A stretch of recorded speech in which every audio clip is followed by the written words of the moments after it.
చాలా విచారం కలిగింది. ఎయిమ్స్ అంటే దేశంలో ప్రసిద్ధిగాంచిన ఆరోగ్య వ్యవస్థ. ఇప్పుడు మనం ఢిల్లీలో ఎయిమ్స్ ఆసుపత్రి చూస్తున్నాం. ఆఖరికి ఉభయ రాష్ట్రాలు విడిపోయి ఎయిమ్స్ ఆసుపత్రులు అక్కడ ఒకటి పెట్టారు, ఇక్కడ ఒకటి పెట్టారు. ఇప్పుడు మంగళగిరిలో పెట్టారు. మంగళగిరి ఆసుపత్రిలో చూసాము. కానీ మంగళగిరి ఆసుపత్రి అంత బాగా ఎందుకు పనిచేస్తుంది? ఈ ఎయిమ్స్ ఆసుపత్రి ఎందుకు బాగా పనిచేయడం లేదు? కేంద్ర ప్రభుత్వం దీన్ని ఎందుకు పట్టించుకోవడం లేదు? కిషన్ రెడ్డి గారు దీని గురించి ఏం మాట్లాడటం లేదు. బండి సంజయ్ గారు దీని గురించి మాట్లాడటం లేదు. 750 బెడ్లు ఉన్నాయి అంటున్నారు. ఆక్యుపేషన్ 250 అంటున్నారు. నాకు నేను ప్రత్యక్షం చెప్పింది 750 బెడ్లకి ఆక్యుపేషన్ 250, 300 ఎందుకు ఉంది? సిబ్బంది లేరు, డాక్టర్లు లేరు, యంత్రాలు లేవు. ఈ సౌకర్యాలన్నీ ఉంటాయి కదా పేషెంట్స్కి. అలాగే ఒక దశకు దాటిన జబ్బులు లేకపోతే ఇటువంటి వైద్యం చేయగలిగిన అర్హత ఉన్న డాక్టర్లు ఉన్నా కానీ గాంధీకో ఎవరికో రెఫర్ చేస్తున్నారు. నేను ఆ బిల్డింగ్ కూడా చూశాను. అది పడిపోయే పరిస్థితిలో ఉంది. నేను యూరినల్స్ చూశాను, వాటన్నిటి చూశాను. అన్నీ డైలాపిడేషన్ ఉన్నాయి. బెంచీలు చూశాను, అన్ని ఇరిగిపోయి పడేసి ఉన్నాయి. అంత అధ్వానంగా మెయింటెనెన్స్ ఎందుకుంటే కేంద్ర ప్రభుత్వం ఎయిమ్స్కి దాని నిర్వహణకి సిబ్బందిని రిక్రూట్మెంట్ చేయడానికి అవసరమైన నిధులు ఇవ్వడం లేదు. చాలా నిర్లక్ష్యం చేసింది. ఈ ఎయిమ్స్ ఆసుపత్రిని అది పూర్తిగా మర్చిపోయింది.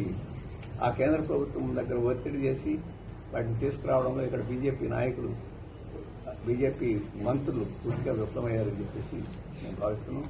అలాగే రాష్ట్ర ప్రభుత్వం కూడా శ్రద్ధ పెట్టాలి. కేంద్ర ప్రభుత్వం మీద ఒత్తిడి తీసుకురావాలి. అన్ని పార్టీలను పిలిచి అన్ని పార్టీలు కలిసి ఒక తీర్మానం చేసి కేంద్ర ప్రభుత్వానికి పంపి వాళ్ళు సక్రమంగా స్పందించకపోతే వాళ్ళ తప్పు. కాబట్టి ఆ రకమైన ఒత్తిడి, ఎందుకంటే ఇది కేంద్ర ప్రభుత్వం నడిచే సంస్థ. కేంద్ర ప్రభుత్వం నడిచే సంస్థ కాదు, ఇది మోడల్ సంస్థలు. ఆరోగ్య వ్యవస్థ అంటే ఇలా ఉండాలి అని చెప్పి కేంద్ర ప్రభుత్వం ప్రతి రాష్ట్రంలో ఒక సంస్థని స్థాపించింది. ఆ మోడల్ వ్యవస్థ ఇంత అధ్వానంగా ఉంటే మన రాష్ట్రంలో ఉండే వ్యవస్థలు బాగు గురించి మాట్లాడుకోవాలి. అందుకనే రాష్ట్ర ప్రభుత్వం శ్రద్ధ తీసుకోవాలని కోరుతున్నాను. ఇక్కడ ఇద్దరు కేంద్ర మంత్రులు బాధ్యత తీసుకోవాలని కోరుతున్నాను. లేకపోతే ఆ కేంద్ర మంత్రులే ఈ నిర్లక్ష్యానికి బాధ్యత వహించాల్సి ఉంటుంది నేను అనుకుంటున్నాను. Thank you.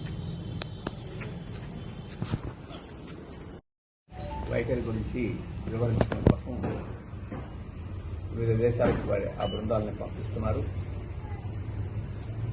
ఈ సందర్భంలో కేంద్ర ప్రభుత్వం వ్యవహరించిన తీరు సక్రమంగా లేదు. అయినా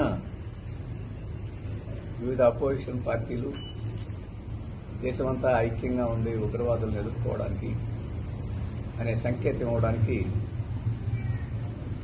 ఈ బృందాల్లో ఉండడానికి అంగీకరించినాయి.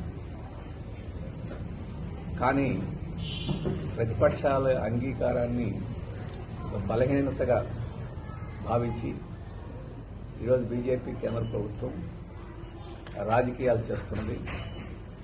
తన సొంత రాజకీయ లబ్ధి కోసం దీన్ని దుర్వినియోగం చేస్తుంది. ఈ బృందాలలో ఎవరుండాలి అనేది ఆయా రాజకీయ పార్టీల నిర్ణయానికి వదిలివేయకుండా ఆ పార్టీల తరఫున తానే నిర్ణయించి ఇప్పుడు పంపిస్తూ ఉంది. ఇది చాలా అభ్యంతరకరం. ఇక్కడ పార్లమెంట్ సభ్యులు రాజకీయ పార్టీల ప్రతినిధులుగా ఎన్నికై పార్లమెంట్కి వెళ్తారు. మనకందరికీ తెలుసు, ఎన్నికలు పార్టీ ప్రాతిపదికన జరుగుతుంది. ఒక పార్లమెంట్ సభ్యుడు ఆ పార్టీ ప్రతినిధిగా పార్లమెంట్లో వ్యవహరిస్తాడు. బృందంలో ఏ సభ్యుడు ఉండాలి అనేది ఆ పార్టీని నిర్ణయం చేసుకోవాలి.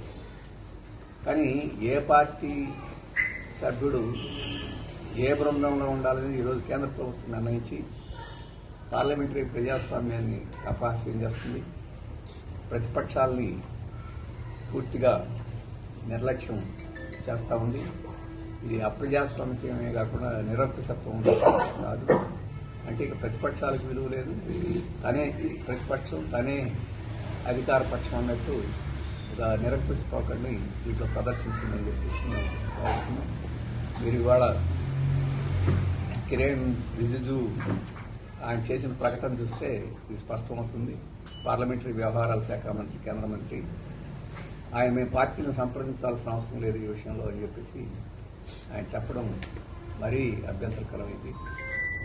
వీరు కాంగ్రెస్ యొక్క స్పందన చూశారు. కాంగ్రెస్ ఒక లిస్టు పంపించింది, ఈ 5 సభ్యులు ఈ బృందాల్లో ఉంటారు అని చెప్పేసి వాళ్ళు లిస్టు పంపించారు. ఆ లిస్టులో ఒక్కరి మినహా మిగతా వారందరూ అది ఆ బృందాల్లో వేయాల. కాంగ్రెస్ సభ్యులు ఎవరు ఉండాలో బీజేపీ నిర్ణయించి ఆ బృందాల్లో వేసింది. అలాగే తృణమూల్ కాంగ్రెస్ వారు కూడా ఒక పేరు పంపిస్తే వారు ఇంకో పేరు దాంట్లో వేసేసారు. వారు కూడా అభ్యంతరం చెప్పారు. మేము అసలు ఈ బృందాలు ఇలా పంపడానికి ముందుకు తీసుకోవాలని చర్యల మీద మా పార్టీ అభ్యంతరం చెప్పింది. మొదటిది ఏంటి, విదేశాలకి ఏవి చెప్పడానికి మనం బృందాలను పంపిస్తున్నాం. స్వదేశంలో ప్రజలకు చెప్పాలిగా విషయాలు. స్వదేశంలో ప్రజలకు చెప్పకుండానే ఇప్పుడు విదేశాల్లో చెప్పడానికి బృందాలు పంపడం అనేది చాలా విడ్డూరంగా ఉంది. పార్లమెంట్ సమావేశం వేయలేదు, పార్లమెంట్కి ఈ విషయాలు చెప్పలేదు. ప్రతిపక్షాల సమావేశం వేయలేదు, ప్రతిపక్షాలకి ఈ విషయం చెప్పలేదు. అసలు ప్రధానమంత్రి ఇప్పటి వరకు మెదపడం లేదు. పార్లమెంటు కానీ ఇంతకుముందు 2 సార్లు పార్లమెంటరీ పక్ష నాయకుల సమావేశం చేసి దానికి ప్రధానమంత్రి హాజరు కాలేదు. ఈ విషయం మీద ప్రధానమంత్రి ఈరోజు దేశ పరిపాలనలో ముఖ్య పాత్ర వహించే ప్రతిపక్షాలకు చెప్పడానికి సిద్ధంగాని పరిస్థితి ఉంటే వారు ప్రతిపక్షాలని అడిగి కనీసం వారి అనుమతితో పంపించే పరిస్థితి కూడా లేకుండా వ్యవహరిస్తున్నారు. ఈ మొత్తం పరిణామాలు చూస్తే పార్లమెంటరీ ప్రజాస్వామ్యం పట్ల ఏమాత్రం ఈ కేంద్ర ప్రభుత్వానికి గౌరవం లేదు, మన రాజ్యాంగానికి ఏం గౌరవం లేదు. పార్లమెంటరీ ప్రజాస్వామ్యం అనేది రాజ్యాంగబద్ధమైంది, అదేదో ప్రతిపక్షాలు సృష్టించిందో ఇంకోటి కాదు. మన రాజ్యాంగం నిర్దేశిస్తుంది పార్లమెంటరీ ప్రజాస్వామ్యం, దానికి కూడా గౌరవం లేకుండా ఈరోజు వ్యవహరిస్తుంది. దీన్ని అందరూ ప్రజాస్వామ్యవాదులందరూ గమనించాలని, దీన్ని స్పష్టంగా కేంద్ర ప్రభుత్వం యొక్క తప్పుని ఎత్తి చూపాలని చెప్పి నేను కోరుతున్నాను. ఇది రెండో విషయం.